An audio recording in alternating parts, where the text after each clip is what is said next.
Hello छात्र, आप कैसे हैं। एलबी क्लासेज 0.1 में आपका स्वागत है। यदि यह वीडियो अच्छा लगे तो इसको लाइक करें, सब्सक्राइब करें। आज कक्षा 12 के लिए वेक्टर एनालिसिस के बारे में कुछ टॉपिक रख रहे हैं। कोई भी टॉपिक रखते हैं तो उसको आप ध्यान से देखिए, उसको लिखिए, पढ़िए, याद करिए। जब याद करेंगे, लिखेंगे, पढ़ेंगे तभी आपको फायदा होगा। यदि न लिखेंगे, न पढ़ेंगे, न याद करेंगे तो उससे कोई फायदा होने वाला नहीं। केवल वीडियो देखने से थोड़ा तैयार हो जाएगा।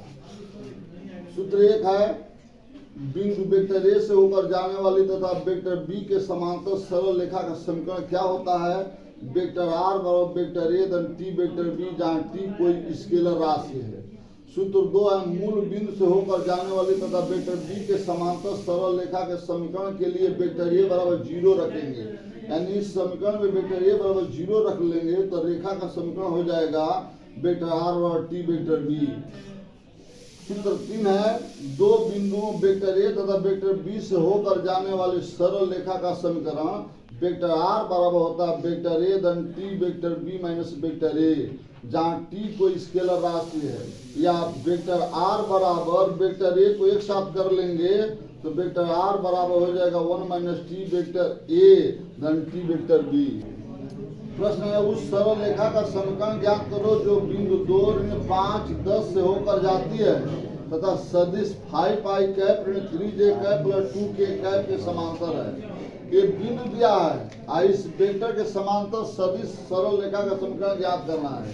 तो मान लेंगे कि माना बिंदु इतना का स्थिति सदिश वेक्टर ए बराबर 2i कैप ऋण 5j cap plus 10k cap तथा वेक्टर बी बराबर हो गया 5i कैप ऋण 3j cap plus 2k cap. इसलिए अभी सरल रेखा का समीकरण सूत्र अभी बताए थे, vector are equal to vector ए धन टी वेक्टर बी से vector are equal to vector ए का मान यहाँ रख देंगे धन टी इंटू वेक्टर बी का मान रख लेंगे। अब i cap j cap k cap के गुणांकों को अलग अलग कर लेंगे।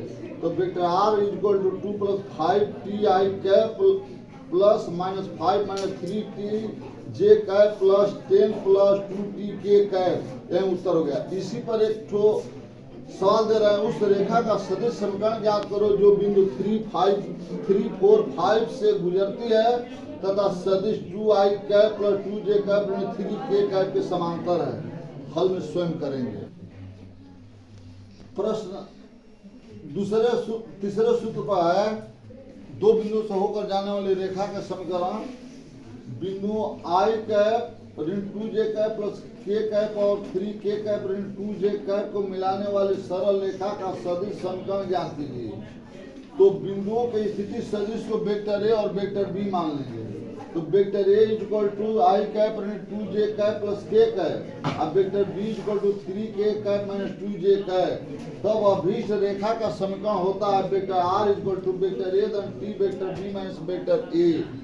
वेक्टर ए का मान यहाँ से रख देंगे, वेक्टर बी का मान यहाँ से रख देंगे इसमें सूत्र में। अब एक वेक्टर ए हो गया, एक vector B minus vector a. Bracket तोड़ेंगे, बहुत लड़के ब्रैकेट तोड़ने में गलती कर देते हैं। माइनस से प्लस में गुणा करते हैं तो माइनस होता है, माइनस में माइनस से गुणा करते हैं तो प्लस होता है, माइनस से प्लस में गुणा करते हैं तो माइनस होता है। ये माइनस 2j कैप है, ये प्लस 2j कैप है, दोनों एक दूसरे से कैंसिल हो जाएगा। आई कैप माइनस आई कैप और 3k कैप में से k कैप माइनस होगा तो प्लस 2k कैप हो जाएगा। अब उसके बाद से आई कैप के गुणांकों को अलग कर लेंगे, जे कैप के गुणांक को अलग कर लेंगे, के कैप के गुणांक को अलग कर लेंगे। तो आएगा 1 माइनस टी आई कैप ऋण 2j cap plus 1 plus 2 T के कैप। उत्तर होगा। इसी पर एक एग्जाम्पल है, बिंदु 2i cap plus 3j cap minus k cap तथा minus I cap minus 4j cap plus 3k cap को मिलाने वाली रेखा का सदिश समीकरण ज्ञात करो। तो इसको आप स्वयं हल कर लेंगे। इसको वेक्टर ए मान लेंगे, इसको वेक्टर बी मान लेंगे। Vector are equal to vector ए धन T vector B minus vector A में मानों को रखकर सरल कर लेंगे। अभी सरल रेखा का समीकरण हमको मालूम हो जाएगा।